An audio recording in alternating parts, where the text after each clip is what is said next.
नमस्कार, आप देख रहे हैं कुबेर संदेश और मैं आपके साथ तरलिन सलूजा। आइए आज हम बात करते हैं नीमच की। एमपी में पटवारी परीक्षा पर रोक लगाने की मांग को लेकर आज बड़ी संख्या में नेशनल एजुकेशन यूथ यूनियन द्वारा विरोध प्रदर्शन करा गया।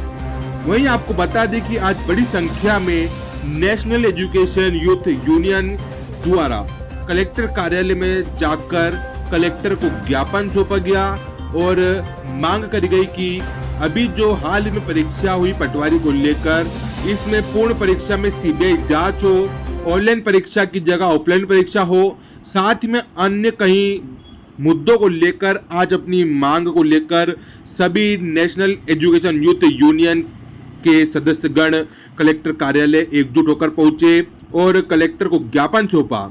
वहीं इस परीक्षा में हुए धांधली को लेकर भी बात रखी और साथ में बताया कि एमपी में पटवारी परीक्षा रद्द हो और जो भी परीक्षा हो साफ और स्वच्छ रूप से हो। आप खुद देखिए पूरी खास खबर। हमारा एनवाई संगठन है जो इंदौर द्वारा संचालित किया जा रहा है, जो छात्र संघ का संगठन बनाया गया है। इसमें यह मांग है कि जैसे कि अभी हाल ही में पटवारी परीक्षा हुई थी मई जून के अंदर, अप्रैल मई के अंदर, जिसमें अभी रिजल्ट आया, 30 जून को रिजल्ट आया।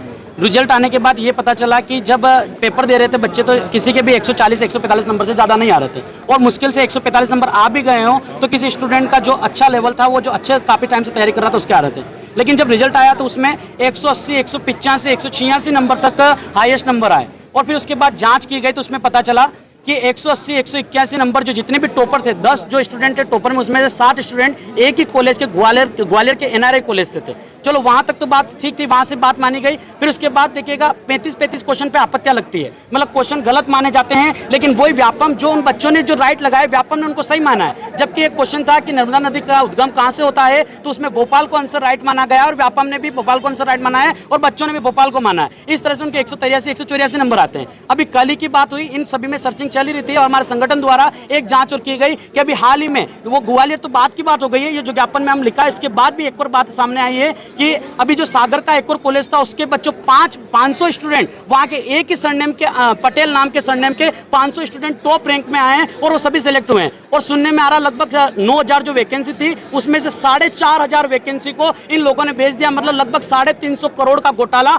महाघोटाला देखने को मिल रहा है। तो आज हमने मांग ये करी है कि जो भी जैसे कि जो भी ईमानदारी से सेलेक्ट हुए, हम लोग उन लोगों के लिए नहीं बोल रहे हैं, लेकिन जो टॉप में आए, जिनके नंबर आए, तो वो वापस से टॉप नंबर ला सकते हैं, कोई दिक्कत नहीं। और अगर उनको इतना नॉलेज है तो वो मीडिया के सामने आए, अच्छे विशेषज्ञों के सामने आए, उनके सामने रखें, बात रखें। वो सामने क्यों नहीं आ रहे हैं जो टॉपर्स आए? सेकंड बात ये हमारी कि इसकी पूरी निष्पक्षता के साथ सीबीआई जांच हो और अगर ऐसा पाया जाता है, इतना बड़ा महाघोटाला पाया जाता है, तो पटवारी परीक्षा रद्द हो। क्योंकि रीजन ये कि इतने बच्चे इतने सालों से तैयारी करते हैं, इतनी मेहनत करते हैं और उसके बाद कुछ लोग, चंद लोग आते हैं और पैसे देकर उनकी सीटें लेके चले जाते हैं। लगातार बच्चे मेहनत करते हैं। मैं सभी के इन बच्चों की जो मेरे मीडिया पे जो देख रहे हैं मेरे साथीगण, उनके माँ बाप से पूछना चाहता हूँ कि जब आपका बच्चा पैसे देता है, पैसे मांगने आता है कि मुझे कोचिंग की फीस जमा करवानी है, तब आपके दिल पे बीतती है कि मैं कब तक इसको पैसा देता रहूंगा, और आप उसको एक ही बात बोलते हैं, तेरे भाई तेरी नौकरी कब लगेगी बेटा, तेरी कब नौकरी लगेगी। जब उस बच्चे को उस समय उसका मुंह देखने लायक होता है कि बच्चा क्या क्या करता है, उसके उस दिल पर क्या बीतती है। और जब ऐसे कांड होते हैं, हमारी यही मांग है कि पटवारी भर्ती परीक्षा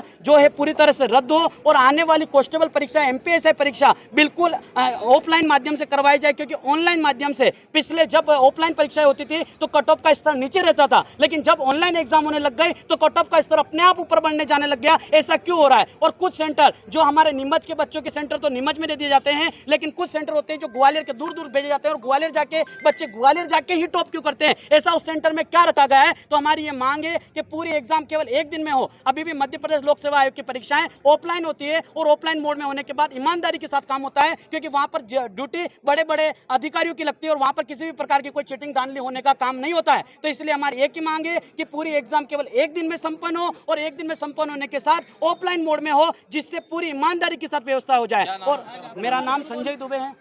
हमारे साथ सभी कोचिंग संचालक नीमच से, जहाज के कोचिंग के सर है, मालवा एकेडमी के सर है, सरदार पटेल एकेडमी के सर है, जहाँ जितने भी छात्र संगठन के ग्रुप है सभी आए हुए हैं। जी, हम ये पटवारी की परीक्षा में जो धांधली हुई उसके उपलक्ष्य में हम यहाँ आए हैं और सरकार से हमारी एक ही मांग है कि आने वाली सारी परीक्षाएं ऑफलाइन माध्यम से की जाए, जिससे हुई धांधलियों में रोक की जाए। क्योंकि वहाँ सारे बड़े बड़े अधिकारी की निगरानी में एग्ज़ाम होती है, तो उसमें कोई धांधली का ऑप्शन ही नहीं आता है। और अभी जो हुई है धांधली, इसकी हमें सरकार से मांग है कि इसकी पूर्णतः जांच की जाए और अभी पटवारी की परीक्षा पूर्णतः रद्द कर दी जाए। क्या नाम है आपका? मेरा नाम विशाल राठौर है। भूमिका मेहता। मैंने वर्ग 2 की एग्जाम दी थी, उसमें मेरे 80 नंबर आए थे। मेरा ये कहना है कि जब मेरे नॉर्मलाइजेशन करके 73 मार्क्स कर दिए गए थे, ताकि मैंने इतनी मेहनत करी और मेरे साथ वालों को 73 में भी पास किया गया। मेरा यही कहना है कि नॉर्मलाइजेशन को बंद किया जाए और इस पर मतलब रोक लगाया जाए और अच्छे से अच्छे करके और मतलब ऑफलाइन एग्जाम हुई जाए इसके लिए। क्या नाम है आपका? मेरा भूमिका मेहता। और एक ही दिन में इसकी एग्जाम हुई जाए।